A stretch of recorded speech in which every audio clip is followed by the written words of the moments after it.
have not gone down. In fact, the median sold price of homes in Annapolis at the end of August was $550,000. This is up 14.3% from last year's $481,000. It's Friday, September 16th, 2022. I'm Kimberly Barton of Kinetic Realty, your local market expert with this week's Annapolis Real Estate Report. You need to know what the local market is doing, so be sure to subscribe for weekly updates. Year-to-date home prices have actually risen 9.2% in Annapolis, although new contracts are down 21.6% from last year's. Closed sales rose 6.4% from July 2022. Average days on the market are still relatively low at 13, and homes are selling at or close to the list price. There are 132 homes for sale in Annapolis.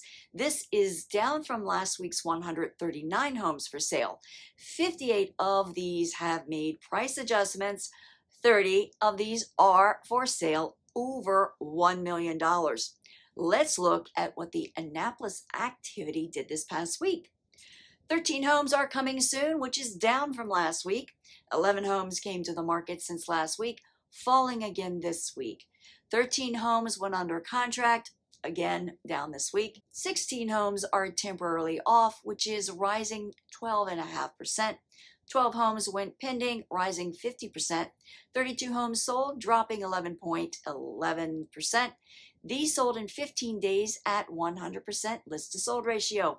The highest sale this past week was in Eastport for $4,249,900. Rental inventory fell this week to 30 homes for lease, holding at 2,700, listed, and at 17 days offered. Thinking about moving? I believe you should feel confident about buying or selling a home. Call me to talk about how we can make this happen for you. That's a wrap for this week's Annapolis Real Estate Report for Friday, September 16th, 2022. Until next week, thanks for tuning in. Be kind.